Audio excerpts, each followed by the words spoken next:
I think we're live. It says we're live, so it must be so. Hello, everyone. Happy Monday. Welcome, welcome. We do this every Monday at 1 p.m. Pacific time, 4 p.m. Eastern time. I am Danny Ackerman, also known as the Niche Lady or the Niche Lady. However you want to say it, I'm good with it. I say niche. That's just what I do. Oh, welcome to everybody who's over in the live chat. I see you. I see you talking over there. I love that YouTube allows us to have community. I mean, for those of us who don't go out and work in a job or get other chances to socialize, you know, this, even though it's virtual, getting to gather together and recognizing each other's names and knowing that like there's real people is such a cool thing, and I love it so much. And that is why I go live twice a week. You know, because making the videos, putting the videos out, I don't get to interact with you guys. A little bit in the comments, but I don't get to really interact with people. So I love these lives for that reason. And if I look a little tired today, it's because I am. It's because I am. I don't know. I cannot get back in my groove. I got home late Thursday night. And then I did my live sale on Friday, and I've had a really good weekend, and I didn't work that much, but I'm still sleepy. I need to get over the sleepiness. I think a lot of it is that we're having some really weird weather with like high pressure and all that stuff happening too, and that always gets to me. But anyway, it's all good. I just wanted today's topic to kind of be an open discussion, see what you guys want to talk about over in the chat, but also to clear up a couple of things that I see happening in the comments on the channel. Now, this is a thing that gets discussed a lot, and I must have said something in one of my videos about how I was being picky because I had a lot of stuff to get listed already and all of that. And I actually got a lot of chastising comments about how I needed to stop making videos, stop buying stuff, and get my stuff listed. And the truth of the matter is, guys, that those YouTube videos are a big income stream for me. You know, YouTube pays me to put out that content, and that is something that I count on. And if I skip days, I can watch my money go bloop.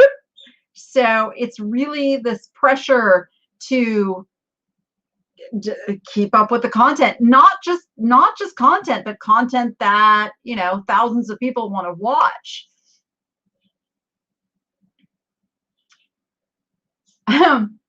So apparently I've got somebody over in the chat who's already going to come at me.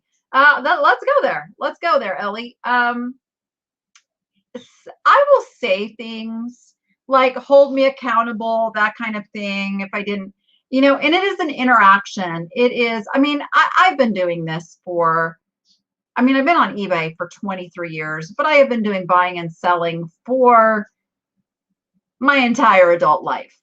And I do love, you know, when you guys kind of tease me about something. I mean, I had some really fun comments on that video, and you know, people going, there's no holding you accountable. It's like, but really, I don't need to be chastised like a child. Okay. I have my reasons for what I buy.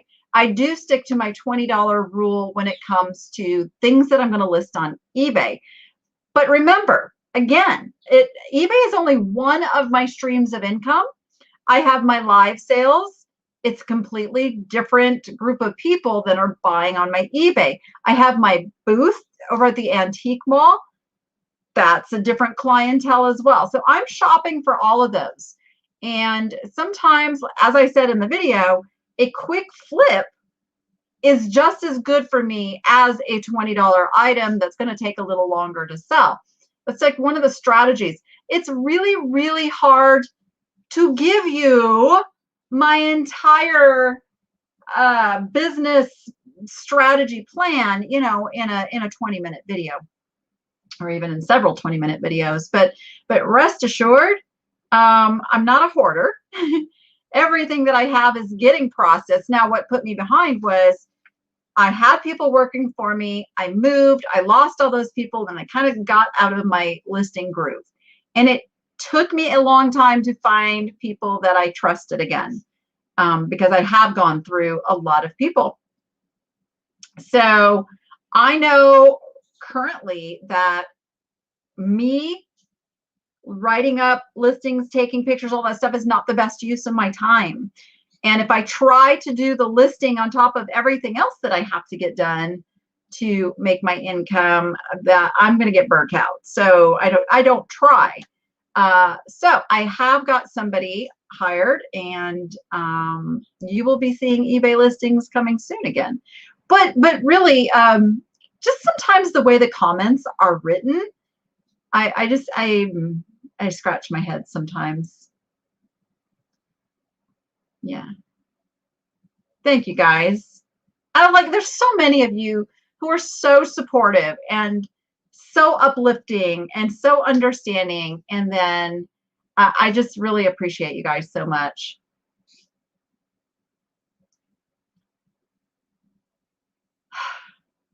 So Ellie, so 100% of my income is from reselling, because if I wasn't reselling, I would have nothing in which to create a YouTube video.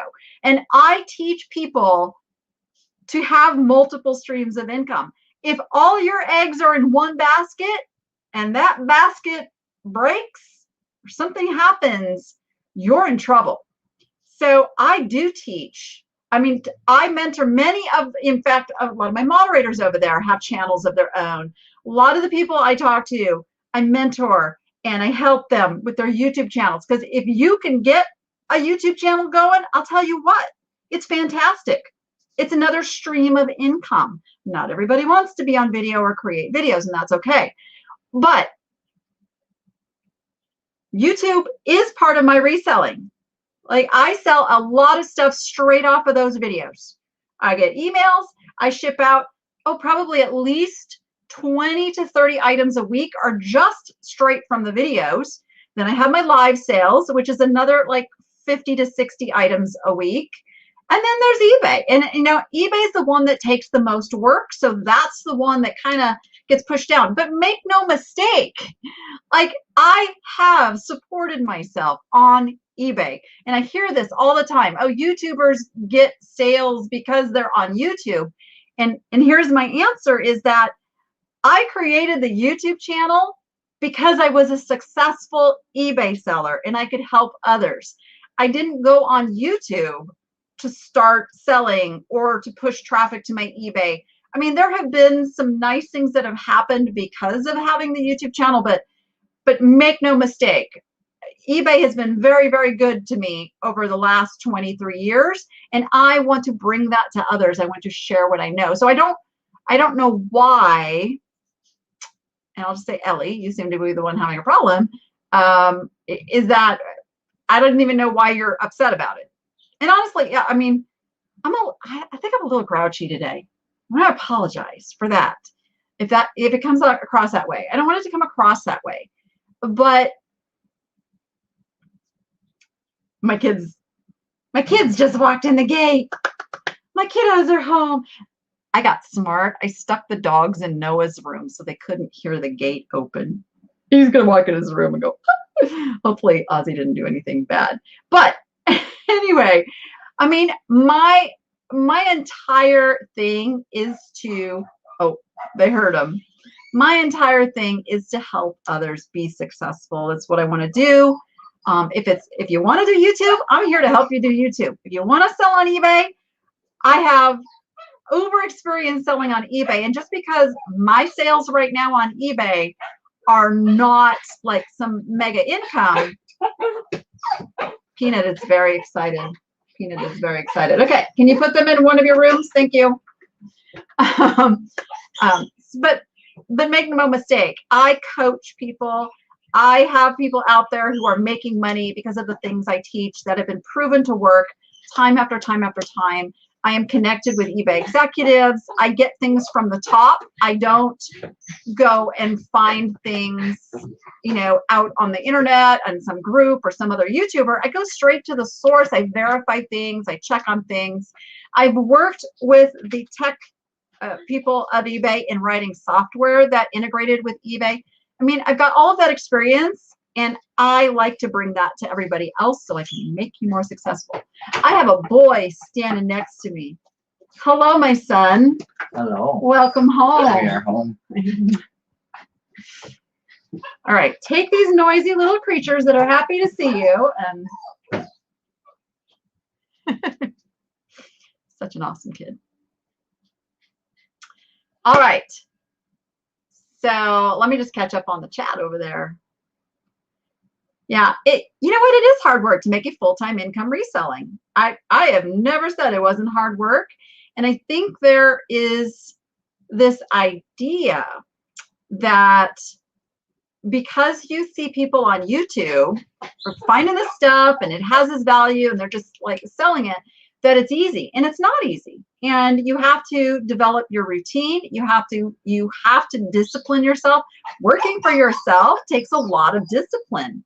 I mean, you have to stick to schedules. I make a to-do list every single day. I like to call it a to-do list. You make that list every single day. And my list consists of like my priorities I must do today. And I only put things on there that absolutely have to be done today. And then I have my could do today items. Because, you know, if I feel like it, if I have time, if I want to get ahead on things, I put those things there. And then I have my dailies. You know, like for me, it's morning critter duty, PM critter duty. We've got, you know, dishes and laundry and all of that stuff on there. But I make that list every day, and I have to refer to it and I have to stick to it because there are so many things to do. It's a lot of work. Mushroom project update. We haven't started because I traveled all of last week. So mushrooms are very behind. Oh, Zeno, yeah, setting up for a one-day show. It's a lot of work. Yeah, for sure. You know, it's like if you see somebody on YouTube making it look easy, well, then they're doing what, you know, video is supposed to do. And it's not meant to deceive. It's meant to inspire. It's meant to motivate. It's meant to show you that it can be done. Because if somebody just showed you all the hard work, you'd go, forget it. I ain't going to do that. So I'm pretty sure most of us who create these videos are also there to encourage you.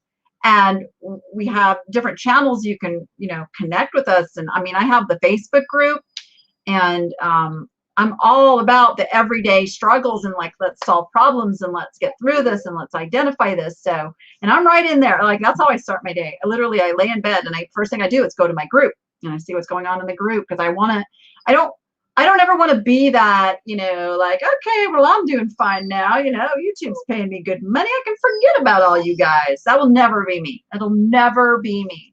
I must stand behind and make sure that the information that I'm putting out is having the results that I'm professing it has. So I stay very, very plugged into it.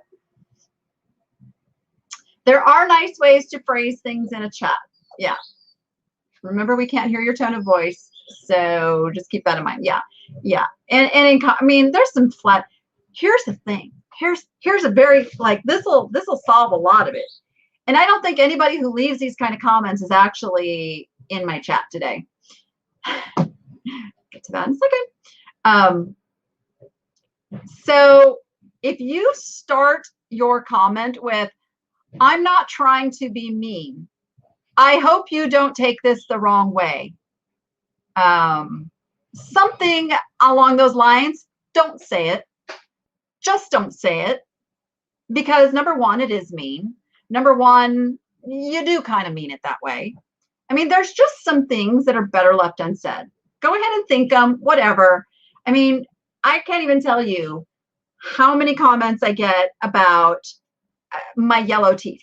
Like, yes, I have a yellow tooth. I do. It doesn't get white. I would love veneers one day and just whiten that all up. But it is who I am. It's just what I have. Oh, my stringy hair. Why do I have such stringy hair? Don't I ever wash my hair? Don't I ever bathe? And I know I'm not the only YouTuber who's getting these comments because we kind of talk. So yeah, we get those.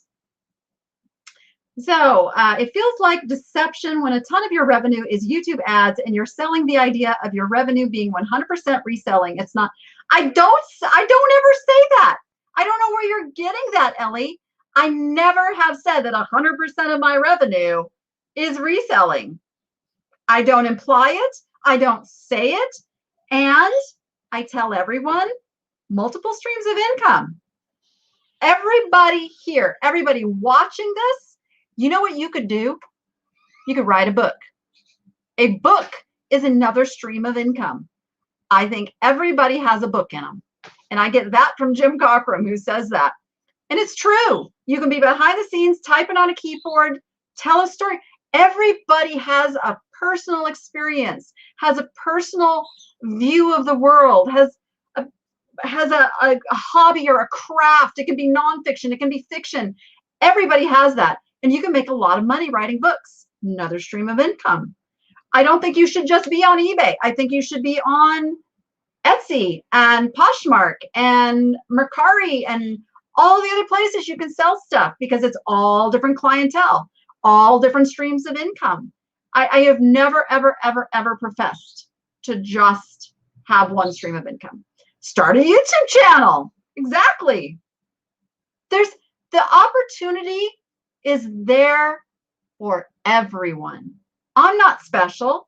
I'm not special. I just took advantage of the tools that are put in front of me and use the talents that God gave me to go out there and do something with it. And every single person has that opportunity. And that's kind of the point I want to make. There are, and I'm going to say this in love, and I know there are some people who need to hear this because there was a point in my life where I needed to hear it. I grew up in a very, very negative family. And I grew up in a family that played the victim. And everything that our life circumstances were because of the world, of the government, of other people, of whatever, And as an adult, I came to realize that if you let that stuff infiltrate your brain, you believe it, and then you don't do anything to change it. And honestly, we all have different circumstances. We all start from different places, but there's not one person here who cannot attain the amount of success, whatever that means to you, that you want to. The only thing standing in your way is what's going on up here. It's too hard. I'm not tech savvy. I don't understand how to do that stuff. I don't have good stuff in my Goodwills. I can't find the same. All of those things are self-limiting thoughts and beliefs. And if you can train your brain to break through those, you can have whatever you want. You can have whatever that means. Not everybody wants to be, like a millionaire. I don't want to be a millionaire. I don't. I want enough success that I can go to the grocery store, and if I want the brand that's not on sale, that's what I want. If I want to go pick up a couple of steaks, I don't want to look at the price. I want to look at the steak. That for me is my idea of success and where I'm striving to get to. I'm always going to be a frugal girl, so like I don't need fancy schmancy, but some people do. Some people do want to be millionaires, and there are millionaires created in the e-commerce business. I just came back. All right, I'm done. I'm done arguing over there. I just came back from Florida, where I was at the Proven conference.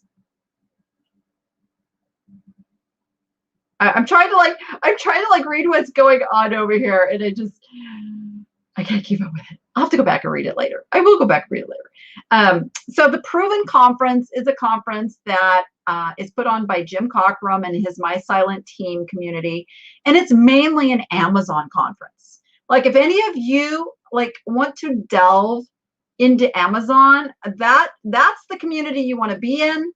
The Proven Amazon course, which I should be putting that down in my descriptions too, because if you do want to learn Amazon, there is no better place to do it than through the My Silent Team community and the Proven Amazon course. I did Amazon for a while. I don't like that kind of sourcing. I don't like retail arbitrage. I mean, I do a little bit of it. If I go into a store, I can't help myself.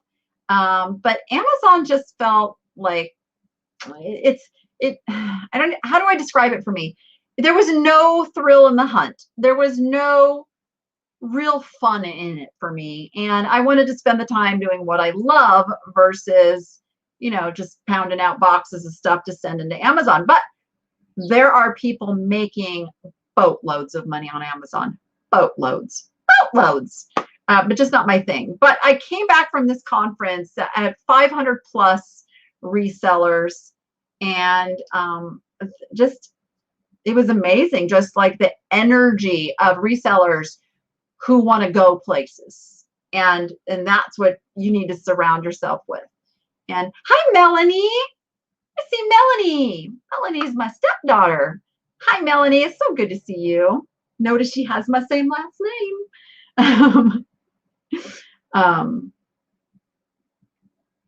You feel like you're in thrifting college with the glass touching names. Yeah. So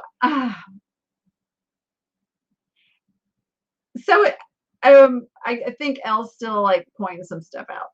I don't even know anymore. It's all good. Yeah. So I want to talk about that too. I want to talk about, I get a lot of things asking why how come you don't do the shipping videos anymore? We need more teaching videos. And honestly, it goes back to that revenue stream is that only about a quarter of you guys like to watch them. And that makes a significant hit on the consistency that I have in the YouTube algorithm. And I count on YouTube sending my video to people they think would like to watch it. So as long as I stay on the thrifting path, they'll keep sending it out to people who like thrifting videos. If I throw a curveball in there, like was it Sunday's video? No, Saturday's video that I didn't have Goodwill in the title, I literally had a quarter of the views I normally have.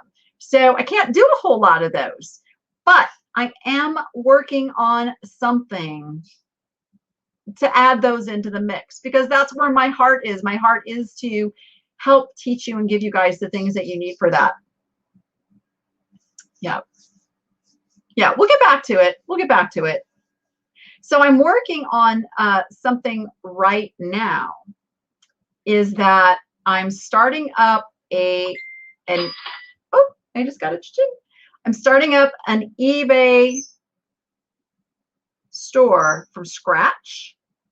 And I'm still figuring out how I'm going to do it all. I want to video the entire process, and you'll be able to track like the growth. And it is going to be a clothing store. I will say that it's going to be clothing, accessories, because I don't want to muddy up, muddy up's not the right word. I don't want to dilute my existing store where I do the antiques collectibles. So it's going to be clothing. And I'm hoping to teach you guys every little thing to do with running that store from a beginner. So that's being worked on. So the thing about YouTube is that in order for me to start offering something else, I am going to do it on a membership thing, but it's going to be super cheap. Okay. Super cheap. And the thing with doing that is then I can afford to do those extra videos and put the time into it. And it's also going to be for people who are serious. Because if you're willing to pay a little bit and you got a little skin in the game, you're more likely to take the information and run with it. I mean, we're talking like $2, $5 a month kind of membership thing. So don't worry. It's not going to be That can be crazy. You guys are all thinking that cha-ching could have been yours.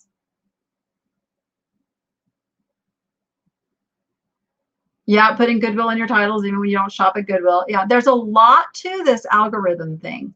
I would love to teach more on that, but I don't feel like I'm there yet.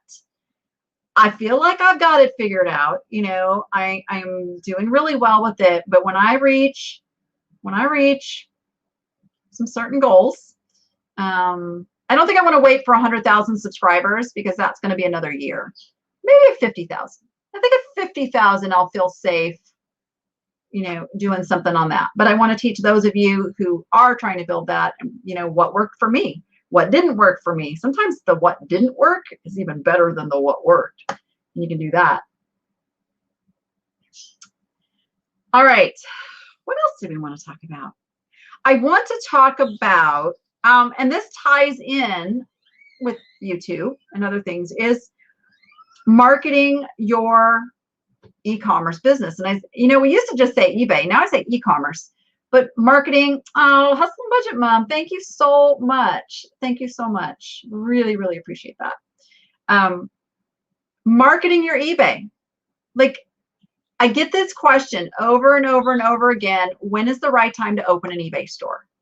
And there is information being put out there that strictly goes by things like the fees, or it goes by, well, when you're selling something every day, then that's the time to open the store. And I'm going to tell you that is not the time to open the store. And here's why. Use this analogy.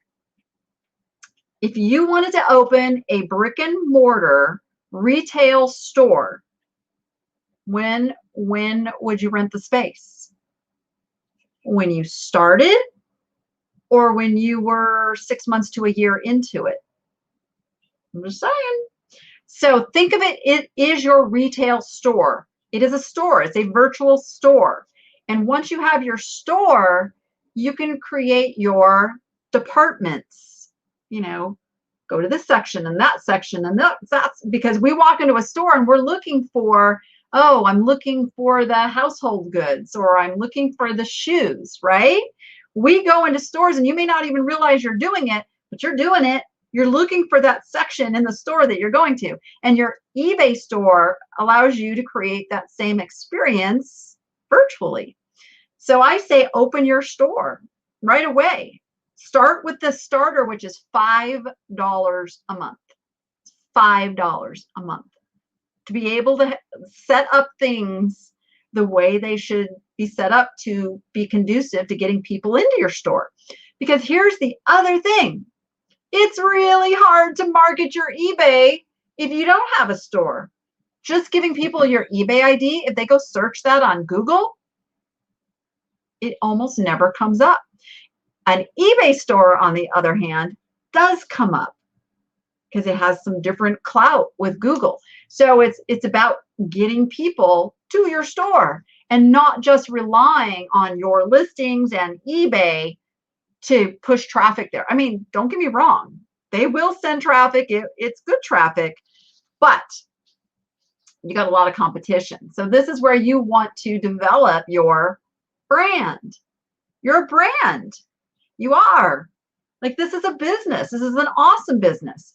But you have to get some recognition and consistency out there. So marketing places like Facebook, have a Facebook business page, because when people search, you want them to be able to find you. You want to have, thank you, Elaine. Thank you so much. And I love the newbies. I am so happy that we have new people coming into this. You know, like, can you imagine how awful it would be if only us that had been there forever is the only people you had on eBay? How much stuff would we be missing out on? Love it.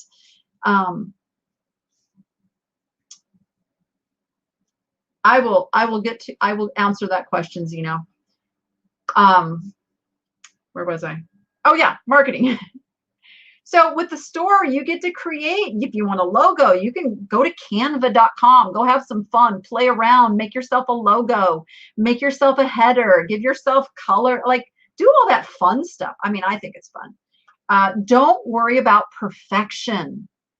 brands change all their branding elements all the time, down the road. Like, it happens every day. Big corporations change things. They get tired of eBay changed things.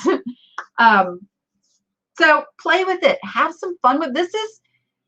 This is an exciting thing to own your own business, right? It's like, take some pride of ownership. Like, you own a business. That's super cool. It's super cool. And when you put it into that framework and that, like, oh, I get to say what I want my departments to be called. I mean, these are your store categories. I can run clearance sales if I want to. I can send out coupons. You can do all this stuff. You can build your social media. YouTube's just social media, guys. It's just social media. It's just another way to have social media. But there's Pinterest, Facebook, Instagram. And Instagram, you can do shops in Instagram now too. Like, there's so many ways. And I know it sounds really overwhelming if you're not really savvy on that stuff, but here's what I say. Just pick one at a time. Just pick one at a time to start doing something with. If you're a writer, write up some articles about the stuff that you sell. Like, does Glass Baby interest you? Write up an article about learning about Glass Baby if you have some for sale, or if you have American Brilliant in your store, write a little article about what you've learned about American Brilliant. This is also how you learn more. You go out and research. Now you take, it's just like when you were in school and you had to write a report. You had to go, you couldn't plagiarize, but you had to go learn the stuff and then put it into your own words. It's no different in social media marketing. Just put it into your own words. Some of you are writers, maybe have a blog, and that gets some Google Cloud. I mean, there's so many things you can do, so many things you can do to push traffic to your store. Zena's question was, when George had a store, eBay stopped sending free listings. Does this still happen? It was a year. Yeah. So they were testing. eBay was testing, and they did this before they changed to including a lot more of the zero insertion fee listings. So they've kind of used it as one of the perks for moving into managed payments. If you're in managed payments, you get all these extra zero insertion fee listings. And so that was their way of testing, well, if we give people free listings, how many are they going to use? So yeah, so they have ended that test and sending those out. Jamie, Mid-Century Wasted says, I already love having an eBay store. The store organization and categories are so satisfying. Yes, they are, aren't they? Because you can play with them and have fun with them and changing them around. And what I highly, highly recommend. Oh, Claire, thank you so much, Claire AGA, for your super chat. Thank you, thank you. So what I recommend, instead of doing entire store markdowns where you have to put everything on sale, only select categories, store categories. And I have a 50% off and I have a 25% off. And my criteria is, once something has been listed for 3 months, I move it into the 25% off. Once it has been listed for, and now I'm giving you some generalities, but there's exceptions to this rule.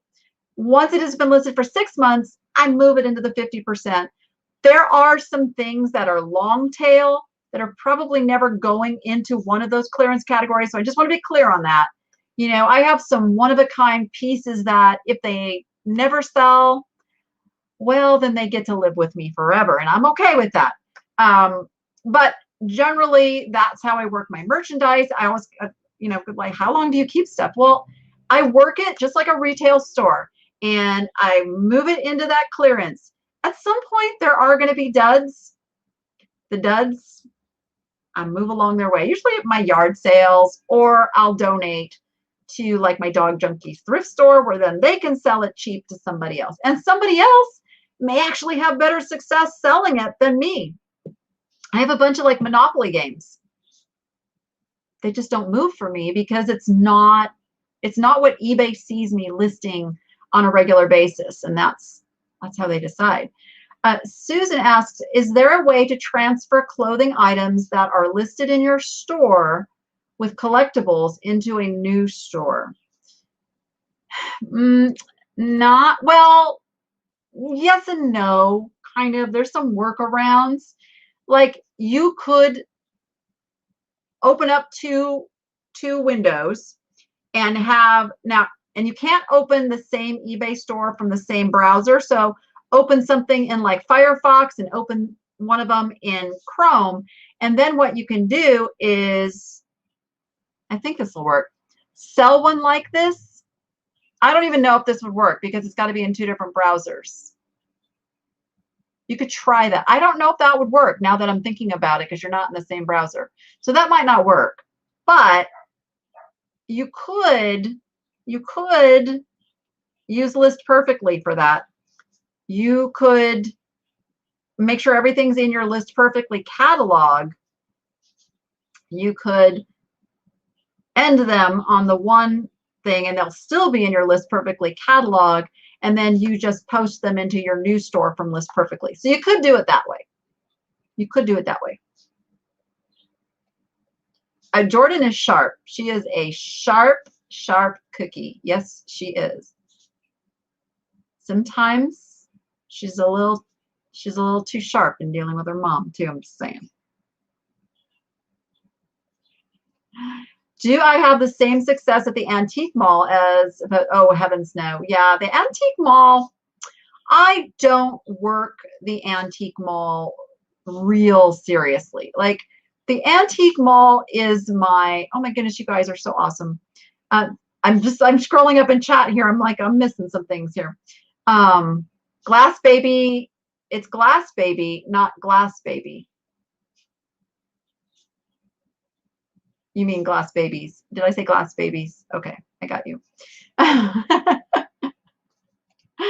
antique mall is my fun. I love merchandising. I love merchandising.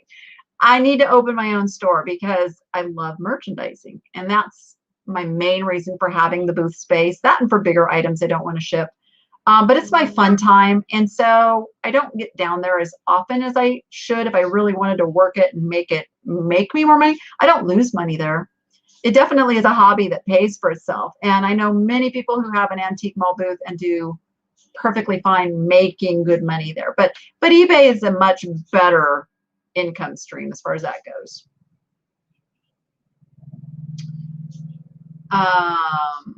When go to Goodwill, then ship at the end of the video. I could possibly do some of that. Lisa G, thank you for the super sticker. Super duper duper appreciate it. Thank you, thank you. I know I'm behind. Can you tell I'm behind? I'm like trying to not miss any questions. Was I talking about dog junkies? Yes, I was. Oh, dog junkies. Let me tell you something about dog junkies too. June Eastwood, thank you so much. I'm so glad you're learning. I'm so glad. Dog Junkies is doing this special, it's a special auction. They got, someone donated some really, really cool Harley Davidson stuff. And there's a few other things. It's going live tomorrow. I'm not quite sure.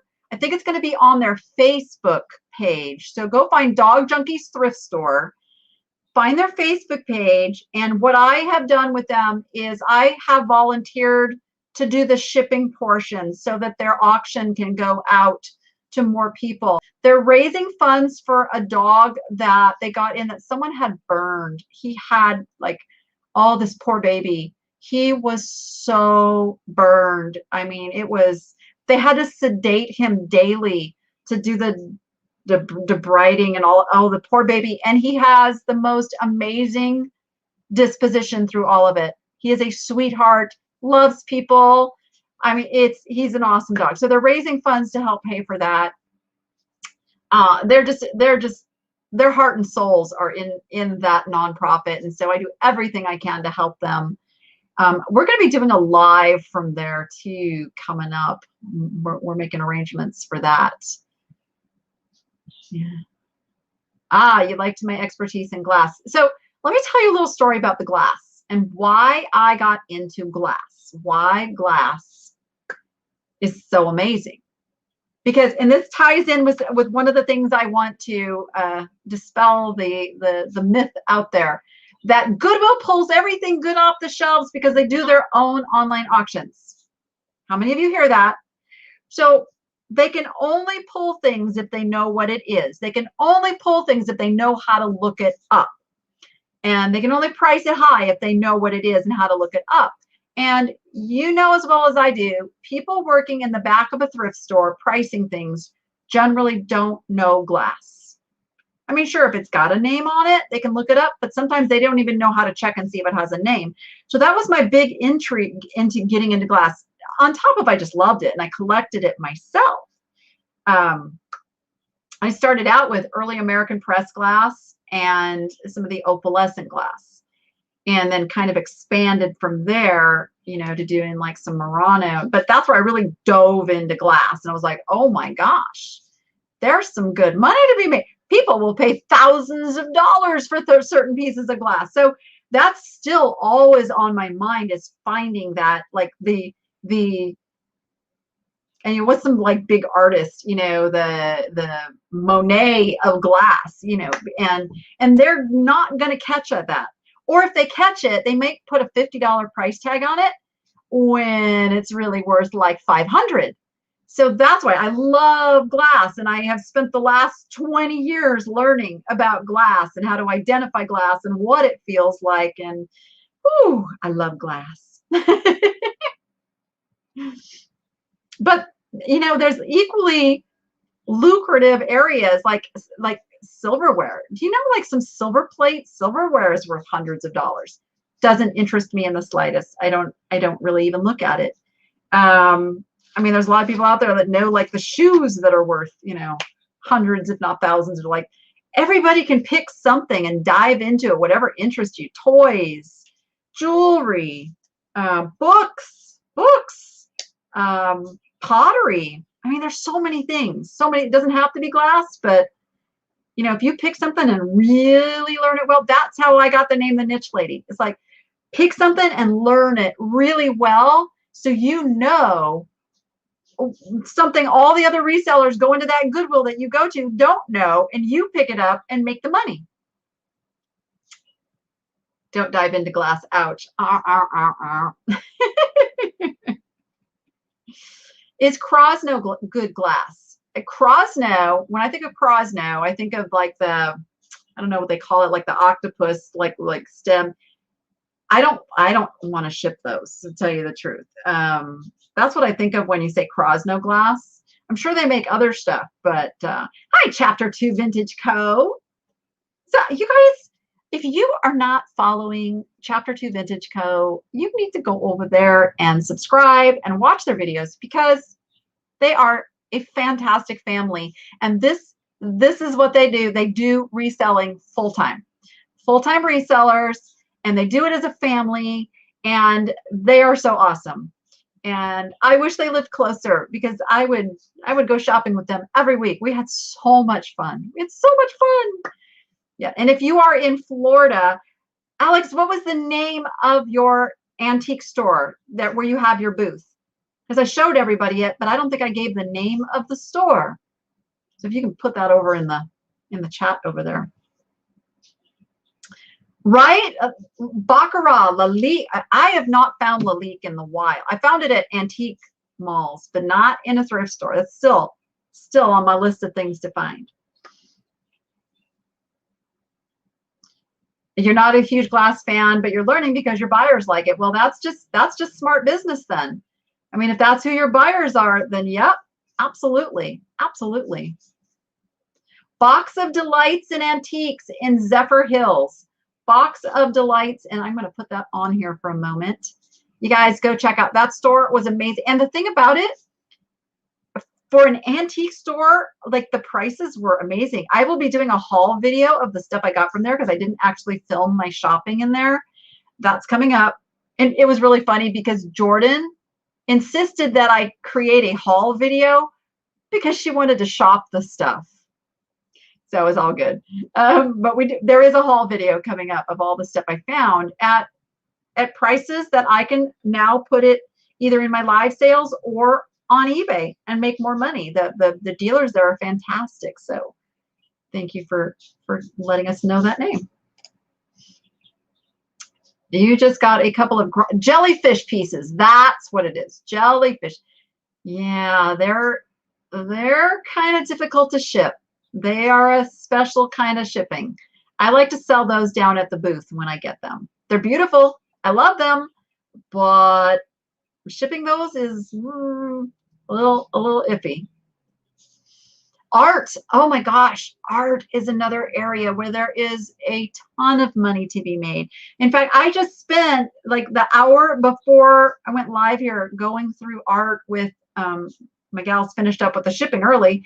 And so we went through and we're pricing art to take down to the booth. And I was pulling things that I'm going to put on eBay that are worth putting on eBay. I've got a couple pieces that could be worth thousands of dollars that I bought for $20 at a thrift store. And art is, whew, art, you really got to dive in. You got to learn about the artist. You got to learn about the techniques. You got to learn, about the frames and the ways that it's framed and all of that stuff. So I think George the Antique Nomad is starting to do some stuff where he's like deep diving and talking about things a little more even than he used to. So I highly recommend his channel and his new channel too. Because Zeno, maybe you can tell us more about like the direction of that. I mean, he's going to start doing appraisal services and that kind of thing. And George is a good guy. So I want to give him a little shout out too. You just sold a Paul Detlefsen painting. You bought it for 15, sold it for 102. Oh, George is here. George, you're in here. Yay. And so George, go ahead and tell us about your new channel over in the comments, and I'll put it on the screen here. It was so fun to watch you do that appraisal. It was like Antiques Roadshow. That was so fun. I think I'm gonna hire an hour of your time one of these days here and go over some stuff. Don't ever feel, you guys, like don't feel bad if you can't find the information you need. That if you've looked into like, you go, I just can't figure out what this thing is, because there are people like George the Antique Nomad who can help you figure it out, and pay for that time, and it's going to be worth the education. I promise you it will be. Vintage belt buckles and snapback hats. People love this stuff. Nice, very nice. I love to hear about the stuff that you guys find. I love to go thrifting with other people and see what they find, because we all have a different eye. And I hope that nobody ever watches what I'm finding and thinks, well, because she picked that up, I have to pick that up if I find it. Don't ever feel that pressure. I hope you learn more of the generality of how I'm looking for certain things, how I'm looking for certain dollar amounts and that kind of thing, and develop your own. Just develop your own. I have never been to DC. I do want to, like, it's been my goal to travel, but then, cousin Rona kind of blew that up. Thank you, PGE. Thank you. I'm just me. It's so funny because when people come up and they spot me and they're like in awe of getting to meet me in person, I'm just like, you guys, I'm just a person. Just come up and say hi. I'm like, this is what you see is what you get. I'm just a person who's trying to help other people. That's all I want to do. Was this my first trip to Florida? No, it's my first time to Tampa. I've been to Miami and I've been to Orlando. I used to travel a lot. Before my divorce, I used to travel at least 3 or 4 times a year to different places and do speaking and that kind of thing. And it's like, I've got to get back on the bandwagon. Only here's my dream. Okay, is this crazy, you guys? This is my dream. This is my dream. I want a big RV, but I don't want to drive it. I want to be able to hire a driver for my RV and be on my little Google map thing. I think, oh, wait, 2 miles up the road, we got to stop there. Like, that's my dream. Who's going with me? And I just want to go to all these different places. Yay, you got a Pioneer Woman mug. Very nice. Very nice.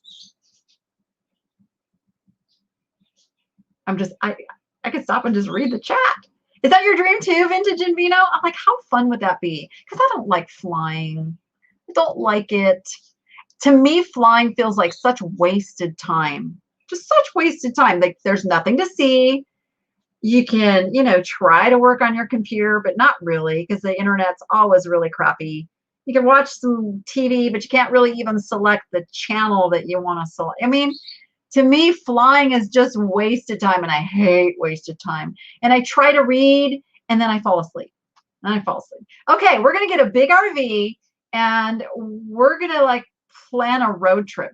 I've always wanted to go on like that 140-mile yard sale or the world's longest yard sale. I want to go to, is it Massachusetts, the big flea market that happens? Oh gosh, what's the name of it? Can't even think of the name of it.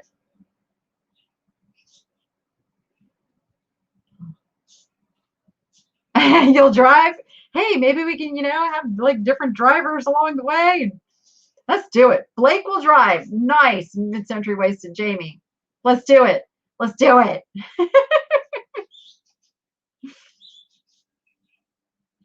I'm serious. Let's Brimfield. That's it. Brimfield. Yes. Let's do it. Oh my gosh, how fun would that be?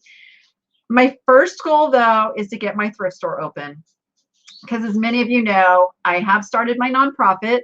So we should be legal by the end of this year. And all I mean by that is that we'll be nonprofit. Right now we're a for-profit nonprofit. Like we're nonprofit in the state of Nevada, but we don't have 501c3 status, which means you don't have to pay taxes on your revenue. So we are in the final stages of that. And then that is my first dream, is to get the thrift store open and be able to just to film inside my own thrift store, and then to have a national chain of thrift stores that is for the reseller community, that doesn't hike the prices up because they saw it for, whatever on eBay. I want to price it so the resellers can actually attain it. The nonprofit part comes in that the women working in the niche foundation program will get vouchers to go in and pull things to resell. That's my dream. I want to make it a household name. I'm not going to say what the name is yet, but we're going to rival Goodwill. I got big dreams. It kind of goes back to what I was saying at the beginning of this live. You guys, there are people who will tell me I am crazy. There are people within my own family and friends who say, yeah, whatever, like that's never going to happen. We all have those people, right? Whatever your dream is, you have the naysayers. You need to surround yourself with the people who say, that's amazing. Let's do it. I've got a driver. Let's go. Right? As versus the people that would sit there and go, that's ridiculous. How are you going to do that? No, that's silly. Because I can guarantee you, the guy who invented eBay, the guy who invented Amazon, the guy who invented Facebook, the guy who invented, gosh, you name it, one of any of the mega corporations out there, there was somebody who told them they were nuts when they started their idea. And they didn't let it stop them. So don't let anything stop you. I will have a chain of thrift stores. I will. There's no doubt in my mind. I will make it happen. I was paying a business coach when I first started my YouTube channel. I actually hired a video guy, like, because I was getting serious about making the videos and I wanted to like develop that part of my business. And when I told him what I wanted my YouTube channel to be and where I felt I could grow to, he laughed at me. And he said, yeah, nobody really does that. Nobody really gets there. Nobody makes that happen. And well, here I am a year and a half later, like way beyond the goals that I had set. And that's the thing, you guys, just don't let anybody tell you you can't do something that you want to do, whatever it is, whatever it is. The reason people tell you you can't is because they don't have the drive to go out and get what they want. Honest, that's it. People like to keep others down in their comfort zone, and they will pull us down there. And don't get sucked into that. Like, if you really want something, go after it. Do the things that nobody is doing. Do the things that people say won't work. Test everything. I get told all the time that my pricing is crazy. I can guarantee you my pricing has worked really well for the last 23 years. It's because I don't listen to the people who tell me I can't do something. I look at the data that tells me it works. And that's what you got to do. June, I'm looking at your question there. Says, I just wanted to ask this question. It seems like reselling is such a booming business right now. Will the market be saturated by the time a new startup really gets going? No. When I started eBay back in 1998, it was booming. Like, everybody was jumping in. Fast forward 23 years later, we've got 182 million active eBay users. Everybody's pretty much jumped in over the last 20 years, and it's still a booming business. Amazon. Do you know how many Amazon sellers there are out there? They're all shopping in the stores, looking for that stuff. It's still a booming business. And the reason is the e-commerce world itself is still in its toddler stages. Like, it has not even gotten to half of its potential. And 2020 really gave us a boost, really taught a whole new, I don't know how many people, how to order stuff on sites like eBay and Amazon, because stores were shut down. So they had to learn. And now they're like, oh, hey, this is pretty cool. And then the generations just started, just like, okay, I'm going to say this in the nicest way possible. The baby boomer generation, who's very anti-tech, anti-giving their credit card out, all of that, they're aging out. They are no longer the people that we are marketing to.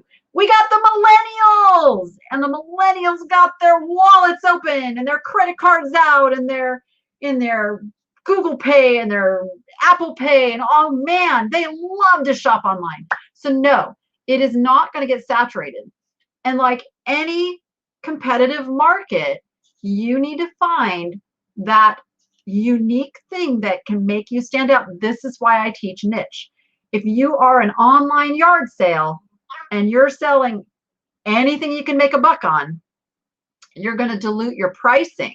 Okay, you can have that role, you can have that model, that business model, but you will have to charge lower prices. Whereas if you are a specialty store, you can get higher prices. And I like the higher prices. I like working smarter, not harder. Sell less stuff for more money.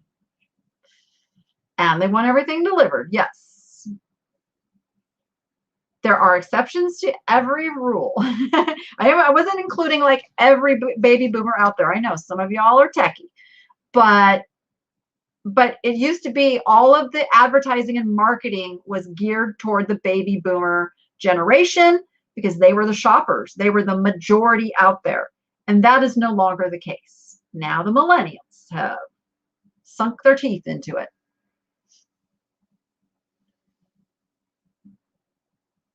I love that, Kathleen. I love, and I need to mention that there are those may not have those big dreams, but support those of us who do. And we need you. We need cheerleaders for sure. I won't lie here. I got to tell you, sometimes as I'm going through comments, it does wear me down a little bit. You guys don't see a lot of comments are filtered. I have certain words that just get socked into the back end. And I get told not to read them, but I can't help myself. And if I'm like in a mood that day, boy, they suck the life out of me a little bit, but I don't let it stay there. Don't let it stay there. See, I was kind of grumpy when I started this, and now I'm like in a really good mood. It's like, you guys have all lifted my spirits.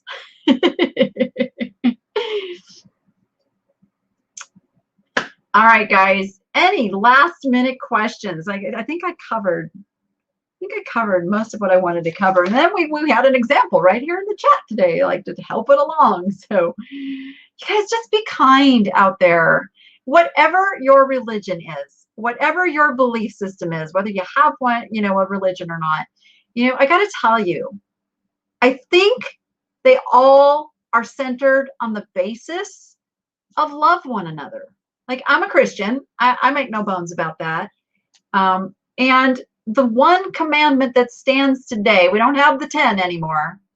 I mean, we're still supposed to not do any of those things, but they all fall into one commandment, and that's to love even your enemies, even mean people, even people who would be horrible to you. Like, and if you really look at that concept, like if we literally just loved and we didn't feel like we needed to criticize, we didn't feel like we needed to bring others down, if we didn't feel like we needed to get revenge, if we didn't feel like we needed to, go say something negative out on social media, if we didn't do any of those things, can you imagine how uplifting this world would be? And I don't know, maybe just my audience, I got 355 people here. If just 355 of you take that one concept today and just remember it even one time when you felt like being crappy to somebody who did you wrong. I know, and it's hard. It's hard. You're driving, at the store, whatever. Just show some love and kindness to that one person who may not deserve it. We can change the world. Literally, I feel like we could change the world. I believe that with my soul and my fiber there. So I want to leave you guys with that. Go for your dreams. Don't let anybody stop you. I'm here to support you. I love hearing about them. Tell me your ideas. Send me, don't give me any proprietary information, but I would love to hear what your dreams are. Once this ends, down in the actual comments of the video, I would love to know how I can support you in your dreams. And let's all go make it happen. Let's make it happen. All right, I love you guys. Now go be profitable. Make it fun. And we will see you on the next one. Bye, everyone.